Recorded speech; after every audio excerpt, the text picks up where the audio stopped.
One of the most significant and fastest growing sectors in the modern economy is semiconductors. Due to the current chip shortage, these businesses are experiencing high demand and profit margins. Despite this, one of the most lucrative and well-known semiconductor stocks has a PE ratio of a little over 8. This is despite the fact that nearly all of its peers trade at extremely high multiples. Strong competition has caused Intel to lose market share, and previous management's lack of focus on innovation has contributed to the company's pessimism. Pat Gelsinger, the company's new CEO, is an engineering super nerd with a mission to restore Intel's dominance. In this video, I will give you a thorough explanation of Intel's operations and explain why I think it is a terrific long-term dividend investment to add to your portfolio. But first, please accept my warmest greetings if this is your first visit to our Smart Stocks Academy channel. To be the first to know when a new video like this is released, hit the like button, subscribe, and click the notification bell next to it. So if you're ready, let's get to the video.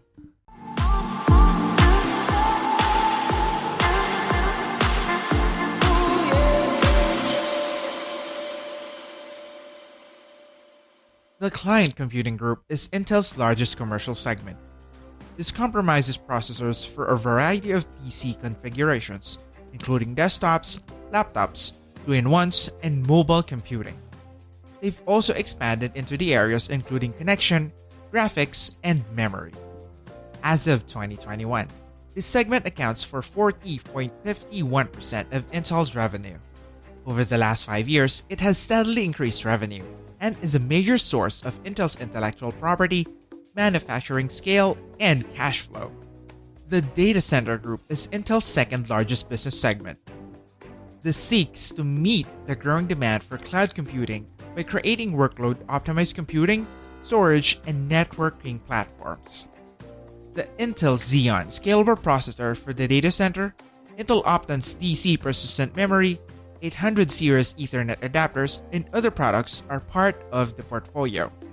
As of 2021, this segment accounts for 25.82% of Intel's revenue.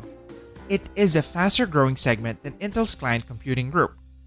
The Internet of Things Group is Intel's third largest business segment. They create high-performance processors for computing devices that are embedded in common objects, allowing them to connect to the internet and send and receive data. As of 2021, this accounts for 5.38% of their revenue. Retailers, manufacturers, healthcare providers, energy firms, automakers, and governments are among the customers. As more gadgets become networked and demand computer skills, this has tremendous growth potential. So, that is a high-level description of Intel's current operations. Now let's take a look at the competitive landscape, the new CEO's growth strategy, and the financials from the standpoint of an investor. For PC CPUs, AMD is Intel's most direct competition. They have been rival for decades, but Intel has always come out on top. AMD has got into Intel's market share in the recent years. They improved desktop processors and gained a following of enthusiasts and gamers. From 2004 until 2022, this graph depicts the distribution of Intel versus AMD's x86 CPUs. Intel has always been on top, although the gap has decreased to about 60-40. And in 2021, it reached a halt. The result of the performance test benchmark are used to calculate CPU market share in this graph. This is a more thorough view that is updated every day. Intel and AMD have previously faced a similar situation. If we look at all CPUs from 2004 to 2006, Intel and AMD were very close, but Intel eventually broke away. We can see that Intel has recently begun to gain pace on AMD once more. When we look at the desktop market share, we can see that the two are significantly closer. AMD briefly eclipsed Intel, but Intel has now begun to pull away. This is very similar to the years 2004 to 2006. The CPU market is extremely competitive, and these businesses will cycle through their offerings, seeking to outperform one another. When it comes to laptop market share, Intel has always dominated and will certainly continue to do so, despite AMD's minor growth. According to this data, Intel has a total monopoly on the server market. Innovation in new markets is another cause of competitiveness. GPUs, for example, have grown in importance in the future of computing. These can handle a large amount of data at once, making them helpful for machine learning, video editing, and gaming. NVIDIA has established itself as the market leader. Intel dropped the ball here and took an eternity to transition from integrated graphics to discrete graphics. Fortunately, as part of his ambition to lead the industry, the new CEO has expressed interest in competing in a discrete GPU. Intel will introduce their Intel Arc GPU in 2022. It will be available in desktops, add-in cards, and notebooks, and 50 OEMs have already signed on. Let us look at its financial numbers in detail. The company is currently valued at $184 billion, translating to $44.60 per share. When we look at their earnings, you can see that their earnings per share has grown at a compound annual growth rate of about 10% over the last 10 years. Net income is increasing at a 7% compound annual growth rate over the last 10 years, and the margins are reasonable. They made $18.35 billion in actual sales last quarter, and $18.03 billion is expected this quarter. They have strong shareholder equity, and their debt-to-income ratio is reasonable. Furthermore, Intel provides a steadily increasing dividend.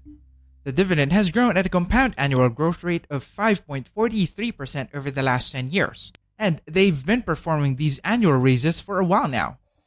The current cost yield is 3.96%.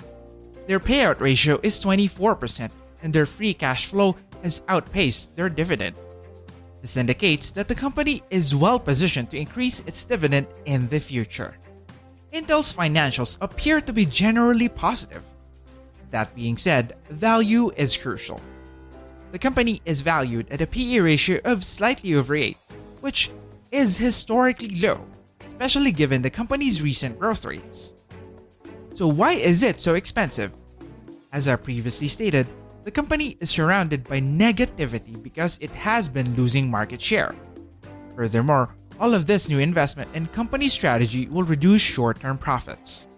Many analysts are also factoring in the possibility that these new investments would fail. To summarize, I believe Intel is undervalued.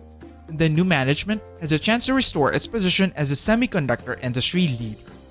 However, don't just take my word for it, do your own research before making any financial decisions. And with that, the video for today comes to a close. To express your love and support for this video, click the like button below if you haven't already.